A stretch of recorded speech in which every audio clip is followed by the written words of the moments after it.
Bonjour chers élèves, je vous propose de suivre ce vidéo dans l'objectif de connaître comment peut-on mesurer la distance entre les gènes, c'est-à-dire comment on peut mesurer la distance entre surtout deux gènes portés par un seul couple de chromosomes chez les individus diploïdes, ou bien tout simplement comment on peut mesurer la distance entre deux gènes liés. Et par conséquent, on peut élaborer, voilà, une carte dite factorielle ou bien génétique. Avant de commencer, je vous propose 6 conseils méthodologiques. Premièrement, ce vidéo, il est sous forme d'activités avec des documents et des consignes. Faites pause à chaque fois que c'est demandé pour réfléchir et répondre aux consignes. Cette méthode, bien sûr, vous aide à bien assimiler, bien comprendre le cours et d'acquérir des compétences et de construire vos connaissances d'une façon qui est autonome.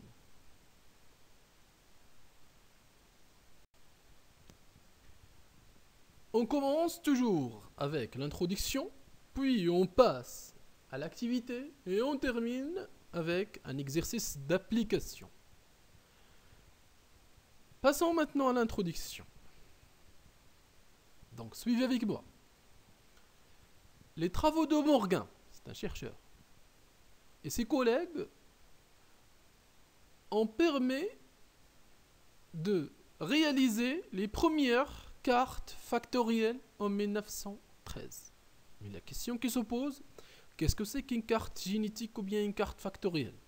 Tout simplement, la carte factorielle est une carte qui permet de déterminer la position ou bien la localisation des gènes sur les chromosomes.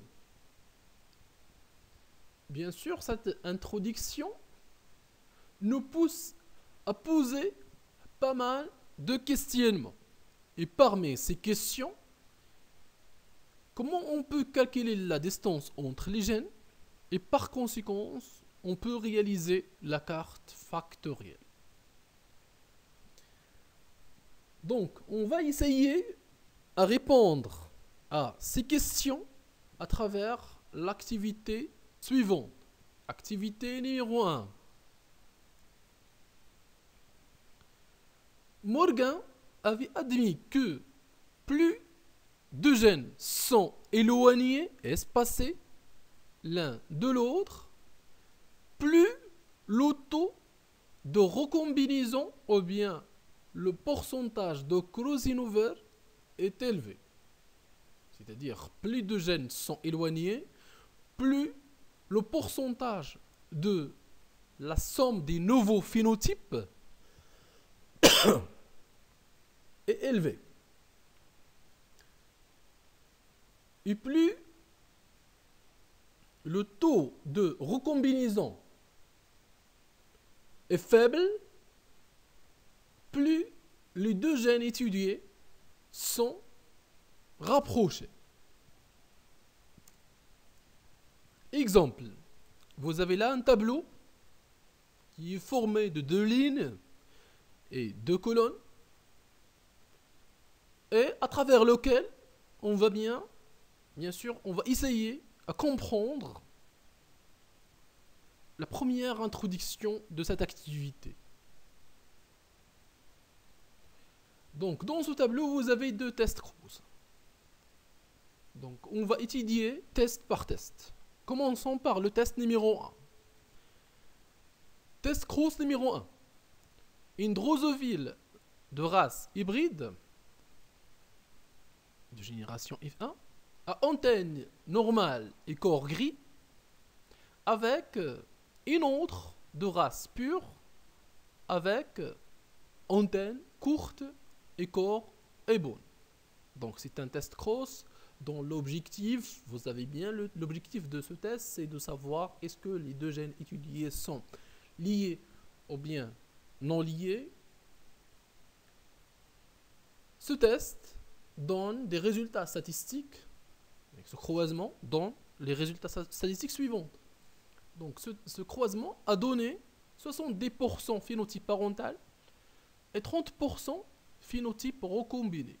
Et comme vous voyez que le taux des phénotypes parental est très élevé par rapport au taux des phénotypes recombinés, et par conséquent on peut déduire que les deux gènes étudiés sont liés, mais avec présence de quoi? De crossing over. Donc le pourcentage de crossing over ici est de 30%. Deuxième test cross, une drosophile de race hybride à antenne normale, et yeux maintenant rouges, avec une autre de race pure, ou bien de souche pure, avec antenne courte et yeux marrons. Le résultat statistique de ce croisement a donné les résultats suivants. 90% phénotype parental et 10% phénotype recombiné. Toujours, on voit que le taux des phénotypes recombinés est très faible en comparaison avec le taux des phénotypes parentaux. Et par conséquent, les deux gènes étudiés sont liés avec présence de crossing over. Le taux de crossing over ici est de 10%. Question maintenant. Donc, faites pause la vidéo et répondez à la question suivante. Comparez la position des allèles sur le chromosome pour les trois gènes étudiés. Donc, vous avez trois gènes. Le gène qui est responsable à la taille d'antenne, et le gène responsable à la coloration des corps, et le gène responsable à la coloration des yeux.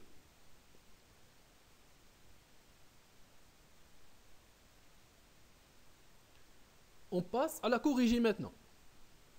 Donc, qu'est-ce qu'on constate ici?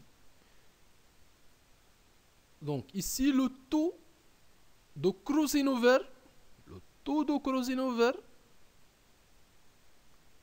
est très élevé en comparaison avec celui du deuxième test cross. Donc, je reprends. Le taux de crossing over dans le premier test cross est très grand par rapport à celui des deuxièmes tests cross. Par conséquent, on peut dire que les deux gènes étudiés dans ce croisement sont très éloignés par rapport aux deux gènes étudiés dans le deuxième test cross. Voilà, donc, élément de réponse. Donc, le taux du phénotype recombiné TR dans le test cross numéro 1 est très grand, bien élevé, par rapport à celui du deuxième test cross. On déduit que les deux gènes étudiés dans le premier test sont très éloignés par rapport aux deux gènes étudiés dans le test numéro 2.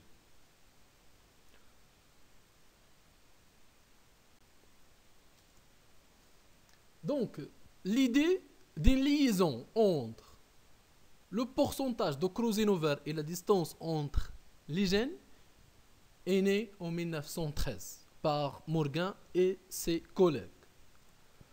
Selon Morgan, le pourcentage de crossing over entre deux gènes reflète exactement la distance qui les sépare. On va expliquer avec un exemple qui est très simple. Exemple simple, un pourcentage de phénotype de recombinaison, c'est-à-dire la somme des phénotypes recombinés, égale 1 centimorgan. C'est-à-dire la distance qui sépare les gènes, dans ce cas-là, est 1 centimètre morgan. Donc, CMG, c'est l'unité de distance génétique dite centimorgan. et non pas centimètre Morgan. Donc centi-Morgan. Exercice d'application maintenant.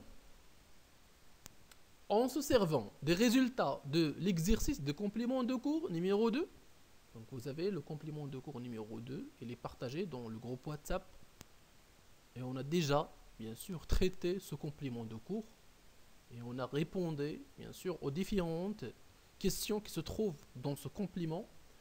Donc maintenant, on va exploiter des données, on va utiliser des données qui se trouvent dans ce complément de cours. Donc en se servant aux données des résultats des croisements numéro 2. Vous avez là le deuxième croisement et vous avez déjà étudié la nature de ce croisement et vous avez déjà déterminé la nature de ce croisement, etc.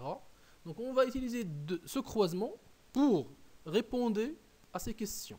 Première question. Calculer chez la drosophile la distance entre le gène qui détermine la couleur des corps et le gène qui détermine la taille d'œil. Après, il faut utiliser le résultat obtenu dans la première question pour réaliser la carte factorielle. Mais il faut faire attention, il faut suivre les astuces suivantes. Premièrement, représenter le chromosome par un trait, c'est-à-dire le chromosome qui porte les deux gènes. Et sur le chromosome, sur ce trait, on dispose les locus des gènes étudiés. Et bien sûr, il faut respecter la distance calculée dans la première question. Partagez les résultats obtenus dans le groupe WhatsApp réalisé. Et à bientôt.